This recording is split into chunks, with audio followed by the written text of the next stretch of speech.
Romans 12:1 speaks to two really critical issues. First, that the personal life of every believer is dedicated to God. Present your bodies to God, a living sacrifice. So I think there are two parts to verse 1. One is just the personal, everyday, all day long presenting of our bodies to God. And then there's the aspect of presenting our bodies to God in worship, in the corporate worship of God, our spiritual service of worship.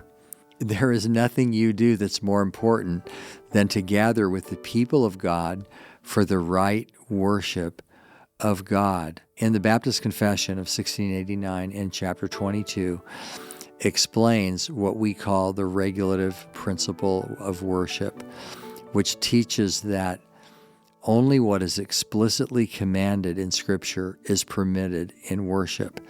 So if the Bible does not authorize a particular practice, it must be excluded. This is very different compared to the normative principle of worship. The normative principle of worship teaches that whatever is not explicitly forbidden in Scripture is permissible in worship, as long as it aligns with biblical principles. The heart of the regulative principle of worship is, this is what the Lord commanded to be done. That's a quote from Leviticus 8, verse 5.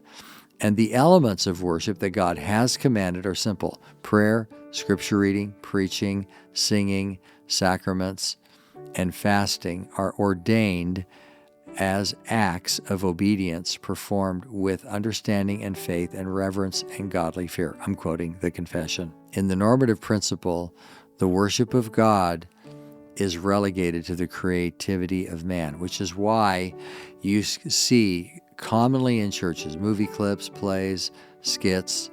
One church recently, Star Wars Sunday.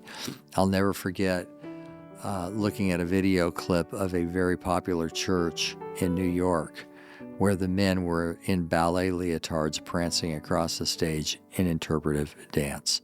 This is not the kind of thing that God has commanded. Here's John Knox. All worshiping, honoring, or service invented by the brain of man in the religion of God without his express commandment is idolatry.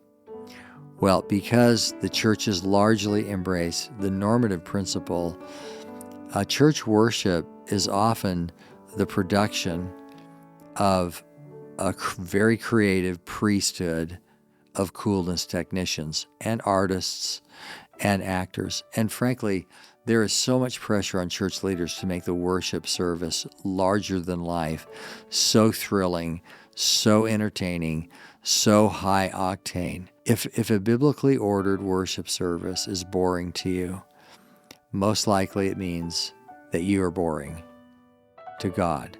You were not all there. You did not present your body to the prayers. You did not present your body to the scripture reading. You did not present your body to the singing or the preaching or the Lord's Supper. Here's what is thrilling about the regulative principle.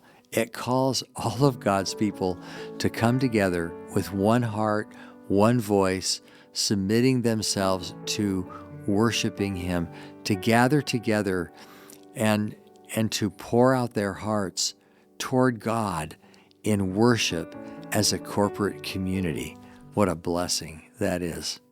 The grass withers, the flower fades, but the word of our God stands forever. Scripture Applied is a production of Church and Family Life. Visit churchandfamilylife.com for more resources.